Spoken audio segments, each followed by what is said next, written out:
Hey everybody, Stephen Key here, and today I want to talk about something that's really important to all of us inventors, all of us and creative people. How has the coronavirus impacted open innovation? Are companies still looking for ideas? Are they still open for us to submit ideas to them during this huge problem that we're having today? And I'm here to tell you there's some good news.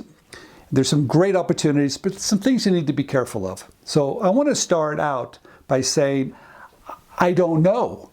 So for the last 60 days, I went out and I started interviewing these companies and asking them what's happening and what should we do as inventors?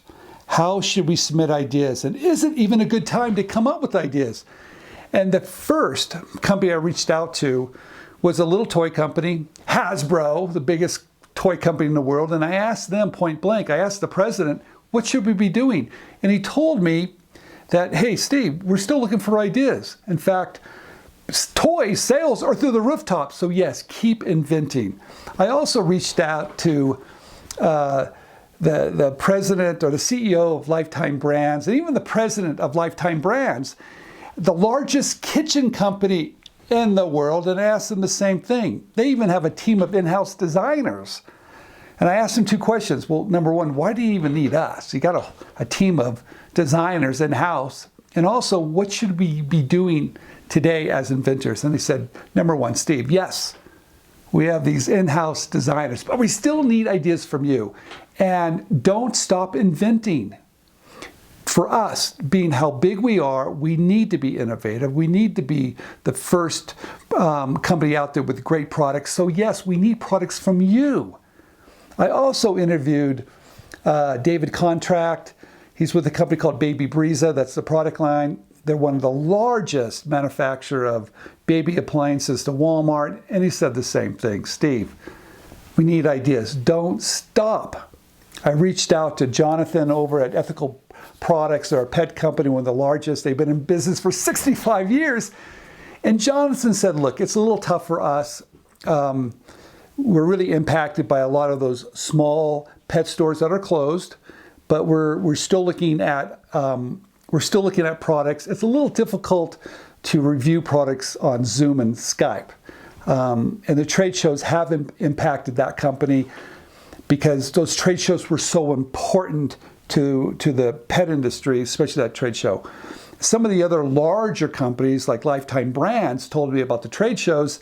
It hasn't impacted us so much. We're so big. We have relationships with all the retailers anyway. The smaller guys, it's probably going to impact them more. So that's kind of not a great news, but companies are getting through it. Another company I interviewed, a hardware company, Hangman, which is selling out. They're having some of the best sales they've ever had.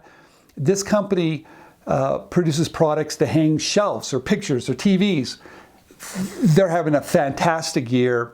People are buying online. They're also in some of those stores that are open, such as the major hardware stores like Lowe's and Home Depot. So they're doing fantastic. I also interviewed people that are selling on QVC, because I wanted to know what's happening there. And they're telling me a lot of products are selling out on QVC. There's more people shopping online and through those outlets. So they're doing fantastic. But here's one of the big takeaways. One of the largest takeaways for me was that they're telling me, number one, if you're selling online, if you've got a good product line online, they're having great sales right now. They're also telling me that if your product is selling in some of the major retailers that have been open through this pandemic, they're doing fantastic. That means Walmart, Target, Lowe's, Home Depot, those type of companies. They've also mentioned to me, and I thought this was really interesting. They said, Steve, if you have a product that's not so much as a want, but as a need, they're selling out. And I hadn't really thought about it that way because a lot of my ideas were kind of whimsical and kind of fun. Those particular products are really basically wants. People want those. But some of my ideas, I had a rotating label and it was very important information. And that was more of a need. And now I understand the difference. So if you're designing for needs, that might be really smart. Those are evergreens. They sell all the time. If you're designing new products for wants, during a crisis like we're having now, maybe they don't sell as well. Okay, that made sense. So those were some of the input that I'm getting back from those major retailers. So here are the opportunities. If you're designing the toy industry, fantastic, the doors are open, they need ideas. Of course, people are staying home, they're playing games with their kids, puzzles, you name it, it's huge. You have crafts, things to build as a family, those are doing well. If you've got a product that's in the hardware, do it yourself, everybody's at home, they're fixing up the house, they're gardening, they're doing all this great stuff. Those products are selling extremely well too. If you've got a fitness product because the gyms are closed, guess what? Those are doing fantastic too. In fact, we had a DRTV company come on and they told us they actually brought a product back years ago that they were selling through their channels years ago. It was a fitness product. They brought it back because the gyms are closed and they're doing very, very well. So what I'm taking away from this is you have to be a little bit just aware what's happening. So this is the conclusion I'm coming away with, and this is what I want to share with you guys. Number one, companies need ideas. They need us, so don't stop inventing.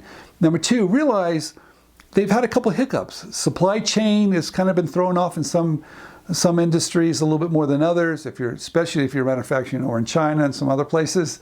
Number two, some of the retailers are not open, and they haven't opened yet, but they're getting there. Also, the trade shows have slowed it down a little bit.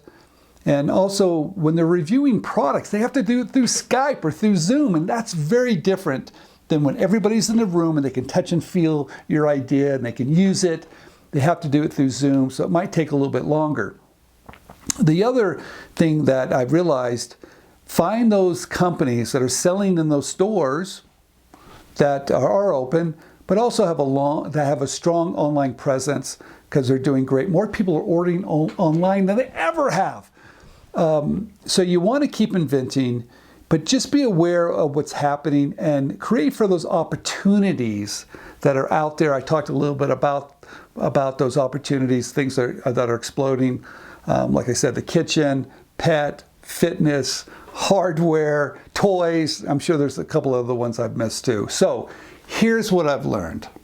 All right, don't stop inventing. Give those companies a break. Have a little empathy, understand what they're going through, follow up, be polite, design, if you can, design for needs, not wants. I think it's really smart. But here's the last thing. Whatever you're coming up with, make sure it's popular not only today, but a year and a half from now. Because it does take time for some companies to rev up, manufacturing, get inside the stores. So just because we have this problem today, and if you come up with an idea that solves it today, but doesn't help a year and a half from now, you might be in a little bit of trouble. So Stephen Key here. I wanted to help everybody understand what's happening, so I did my homework so I could give that information to you. So please subscribe down below. Keep on watching. This is Stephen Key. Until next time.